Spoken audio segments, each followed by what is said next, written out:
Aloha. Thanks for tuning in to the very first episode of Let's Talk Energy with Maui Electric.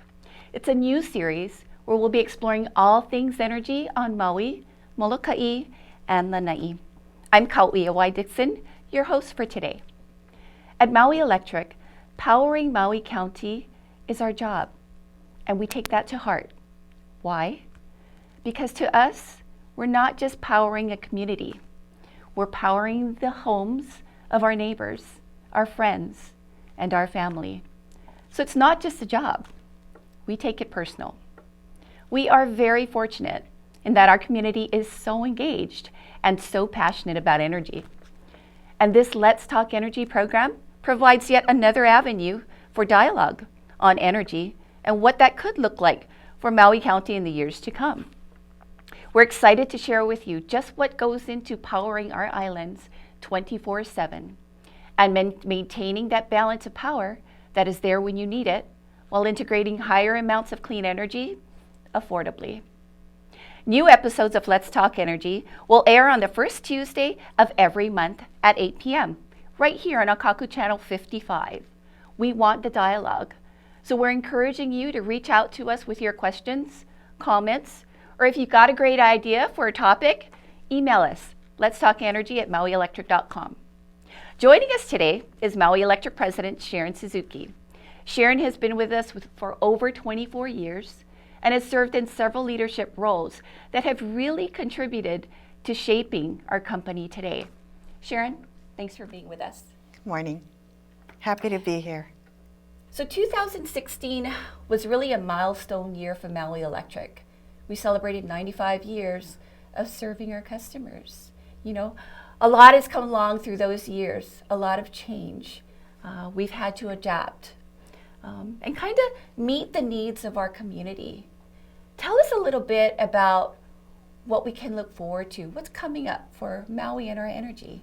So first and foremost, over the 95 years, we've continually looked to finding ways to better serve our customers.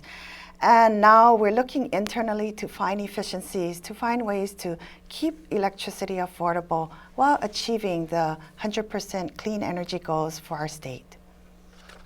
Absolutely. So last year, 2016, there was a proposed merger with NextEra Energy, and the PUC, or the Public Utilities Commission, decided not to approve it. So, you know, I know that you've been doing a lot in as far as getting out into the community, talking to stakeholders, talking to our customers about how we move forward. Tell us a little bit about what you've been hearing from our folks out there. So of course, the voice of our customers is so important to us because they're our constituents, they're our key stakeholders. So we've been reaching out to them, and some of the concerns we heard was, can you really get there to get to 100% renewable energy? And I'm proud to say that we can. We're a strong local company. As part of the Hawaiian Electric family of companies, we have the financial strength to make the necessary investments in new technologies, in new renewable resources to get us to that 100% goal. Hawaiian Electric Industries is a multi-billion-dollar company traded on the New York Stock Exchange. So they give us that backing to be able to achieve these ambitious renewable energy goals.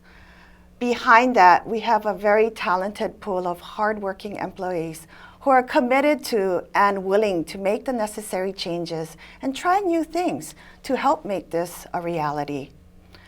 Of course, it's going to be very important for us to continue to balance achieving that 100% goal while maintain reliable service to all customers, and most importantly, keeping the bills affordable for all customers. Absolutely, Sharon. So without a doubt, that balance is a big task. What are some of the opportunities? Now, I know that we're working hard to provide customers with options because it really is ultimately, and you know, we wholeheartedly agree, it's really all about our customers. Tell us a little bit about some of those opportunities that we're working on to provide to customers? So, of course, in the near term, it's really an exciting time to be in the energy industry because there's so many different things happening, so many new technologies that are coming to the market. And we're looking at investing in some of those technologies and looking at new programs to offer our customers to give them choices. So technologies like energy storage, to be able to store the wind or solar energy for times when customers are using a lot of electricity. On the customer side, looking at demand response programs. So what is that?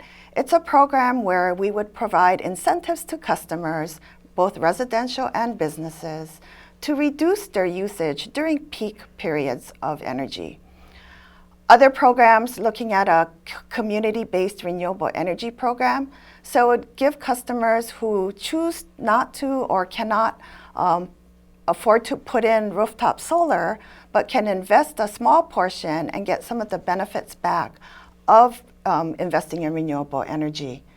And the third is electrification of transportation. So of course we see that the opportunity of having an abundance of wind, solar, and potentially biomass technologies on our grid can allow customers to charge electric vehicles when that type of renewable energy is available, like in the middle of the day when there's an abundance of photovoltaic energy. But of course, it's going to take all of us working together. We can't do it alone. We'll need to work very closely with government policymakers, developers, businesses, community and environmental groups, and of course, all of our customers. Thank you, Sharon. Yes, and all of these initiatives are proposed plans. It's a proposed path forward that we filed with the PUC, the Public Utilities Commission, in December. Sharon, thanks again for joining us. After the break, we'll have Ellen Nashiwa, our Manager of Customer Solutions and Planning, and Mike Ito, our Director of Planning, to talk a little more about this possible path forward. In any calm, in every storm, we'll be there to fill the darkness and put our hearts into our work to make sure you can do yours.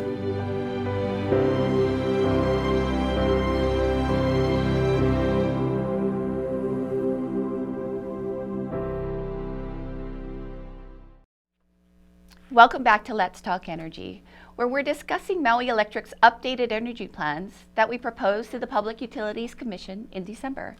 Joining us are Ellen Nashiwa and Mike Ito, who are tasked with coming up with really more options for our customers and have been really instrumental in helping us propose a possible path forward to achieving our clean energy goals. Mike, Ellen, welcome. Thanks for joining us. Thank you for having me.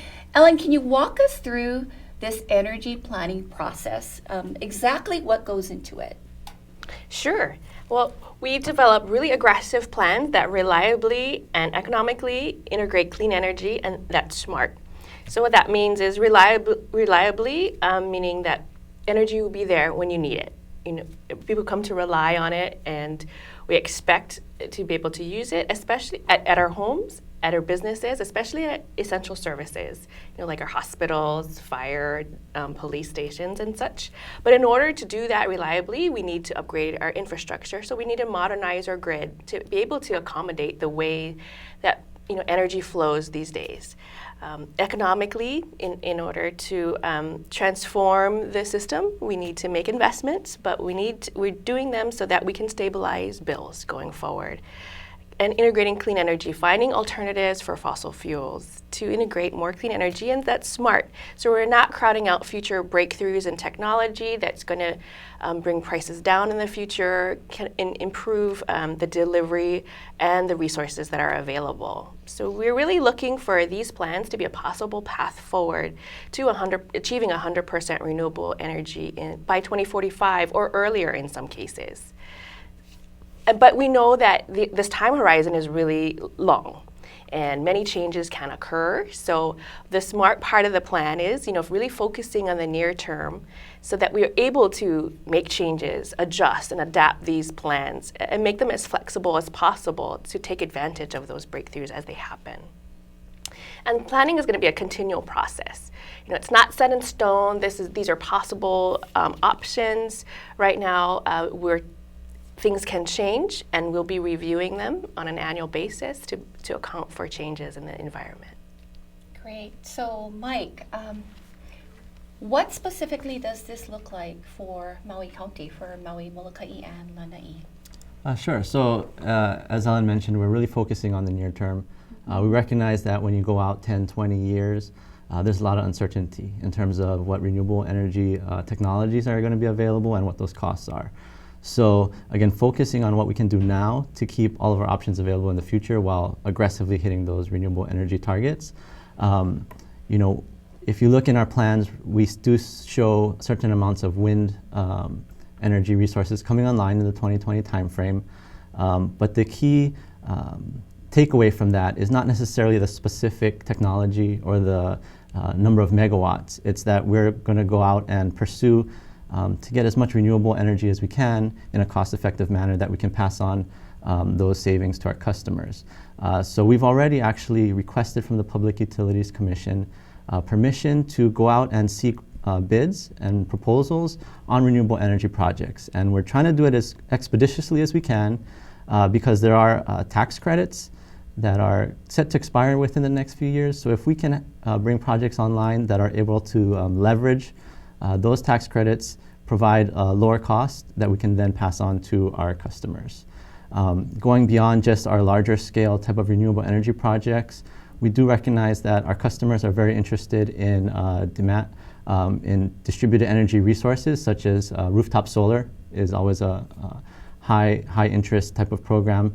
And so we're committed to continuing to offer those types of programs. We're working with the Public Utilities Commission as well as other stakeholders, including the solar industry. And hopefully we can continue to bring on more rooftop solar and allow customers to continue to participate in the energy future. And speaking of customer solutions, we do also have demand response programs on the horizon where customers will be provided incentives to participate in programs where they're able to perhaps adjust the timing of when they use their energy or reduce their energy usage when the utility needs it. And so that's another way for all of our customers to remain involved and keep, again, everyone participating as we move forward to our 100% renewable energy future. Absolutely. So moving as quickly as we possibly can, but responsibly is key, correct? You talked a little bit about customer input and involving the community. Ellen, tell us a little bit about what role our customers and our community plays in these plans. Oh, absolutely. We already have attended or participated in, co-hosted actually, a customer forum with Maui Tomorrow on Maui to explain these plans and get community feedback. Last week we were on Lanai to do the same, and next month we will be on Molokai to do the same and really discuss these plans, get feedback, and really incorporate that feedback in our annual planning process. So there is a mechanism for getting your feedback and into these plans. Absolutely. You know, it's such a small community here, you know, and it really, if we don't do it together, then we're really not doing it the right way. So by all means, customer feedback, community feedback is critical. So this again is a proposed path forward to 100% clean energy for our islands. It is a continuous process. So we want to hear from you, as I said earlier. If you have questions, you have comments, email us at letstalkenergy@mauielectric.com. Ellen, Mike, thank you very much for being with us. Thank you. We have had a very, very active storm season, and unfortunately, sometimes strong winds, heavy rains, down the lines and down poles result in power outages. This said, responding and restoring power always starts with safety, because there really is nothing more important than making sure our crews and our community are safe.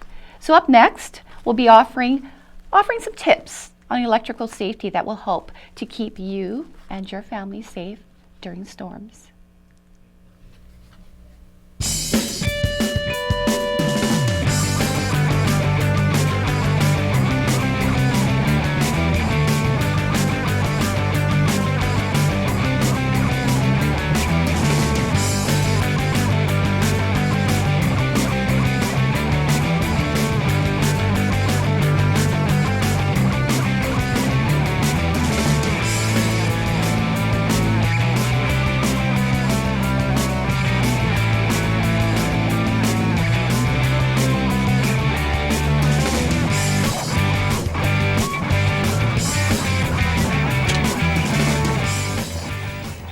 everybody. My name's Alan, And I'm Esty. And I'm Becca. and we're your hosts for Hawaiian Electric's What Happens When video series In What Happens When, we take a look at questions our customers ask us. about electricity, electrical safety, and energy savings. And we ask our employees to help us find the answers through hands-on demonstrations and experiments. Ooh, experiments.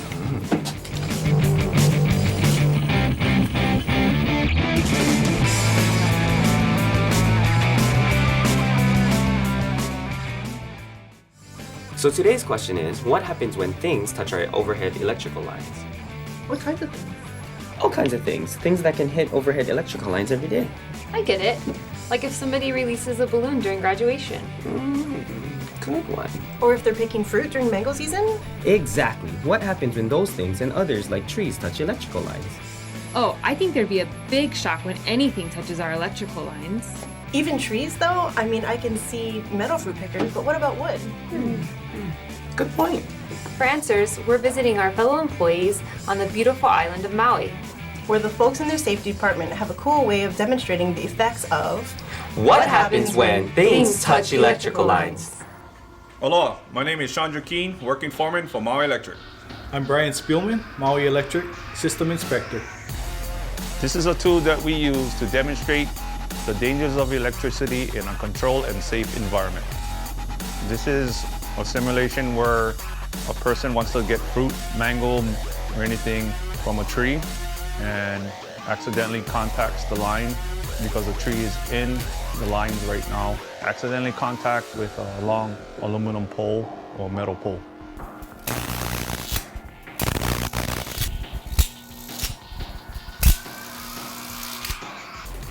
This is what happens when a metallic balloon contacts the overhead lines.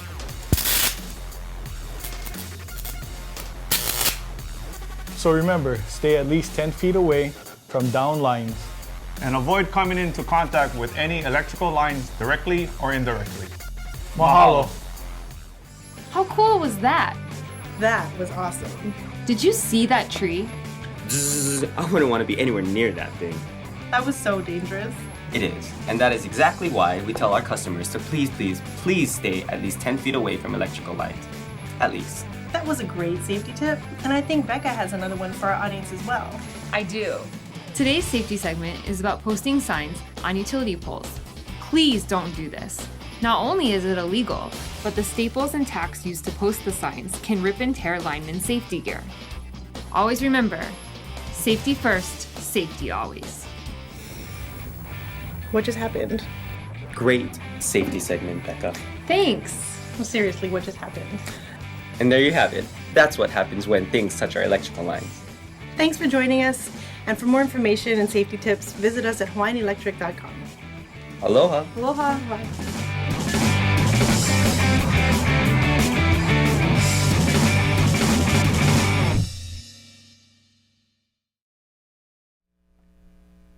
We're back with Let's Talk Energy with Maui Electric, where we discuss all things energy in Maui County.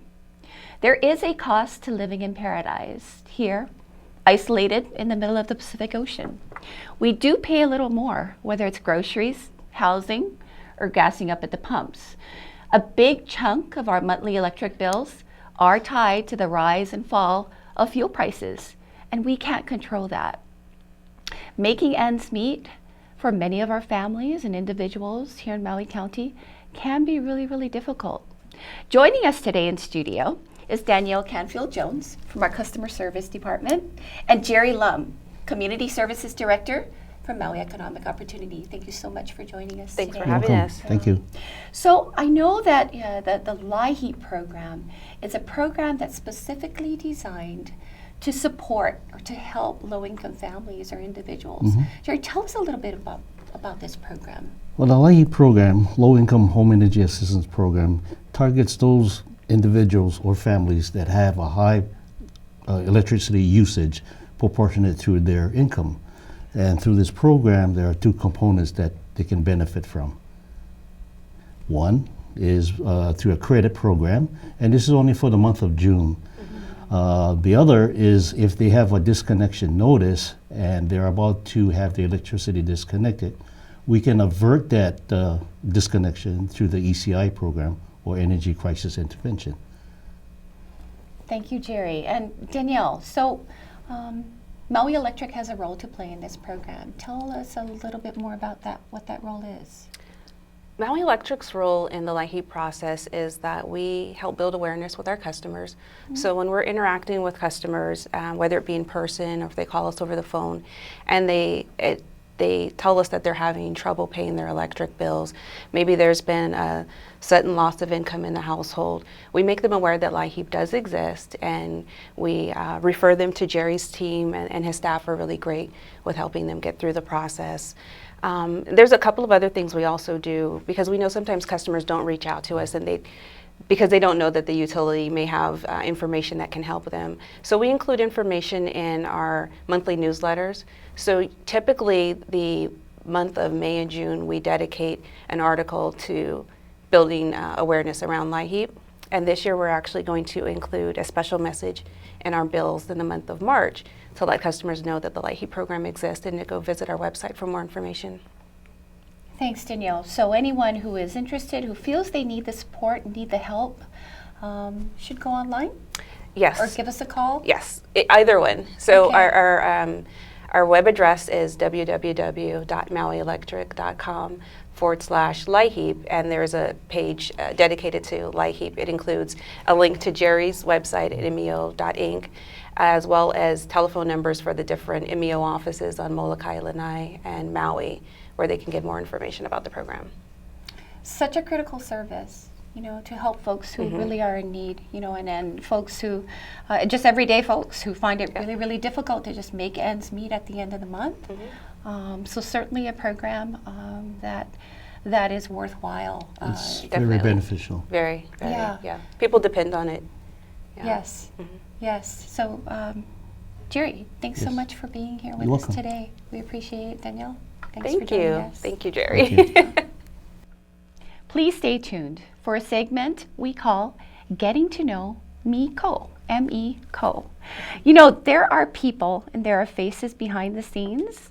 When power's out and it needs to be restored, when you call Maui Electric and someone picks up the phone, there is somebody else on the other side of that phone. And this Getting to Know Me Co. segment is all about meeting the folks behind the phone and meeting the folks out there on the lines, picking up those poles and picking up those lines. This segment, we're featuring Denise Noi La'i. And you may have actually talked to her if you've called our customer service number. She was also recently recognized for outstanding community service by our Hawaiian Electric Industries Charitable Foundation as the 2016 Kokua Champion.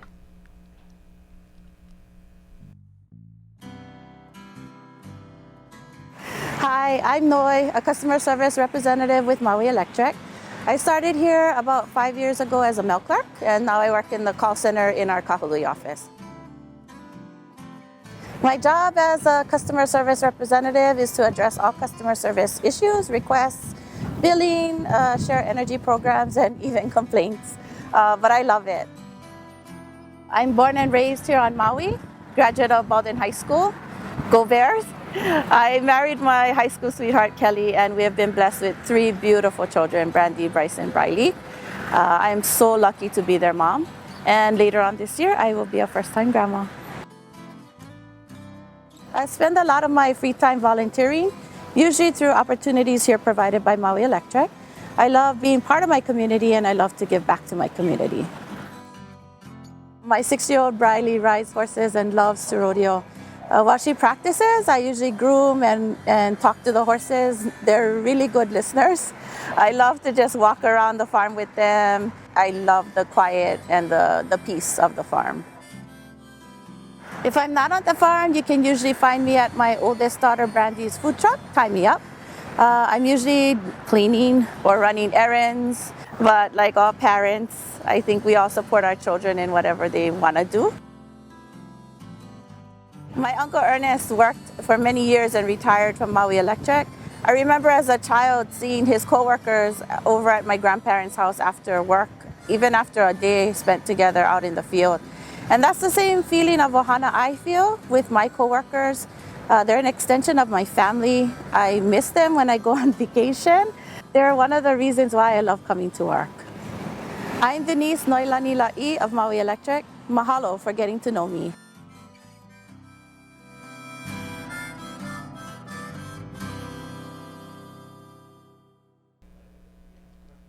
Thank you again for joining us on this, our very first episode of Let's Talk Energy with Maui Electric, where we talk about all things energy when it comes to Maui, Molokai, and Lanai. We want to hear from you. If you've got questions, you've got comments, you've got a great idea for a possible topic for a future show, email us at letstalkenergy@mauielectric.com or follow us on our social media channels. Our episodes will air a new one every first Tuesday of the month, 8 p.m., right here on Akaku Channel 55, with each episode repeating for the rest of the month in this time slot. Mahalo again for tuning in. We'll see you next time.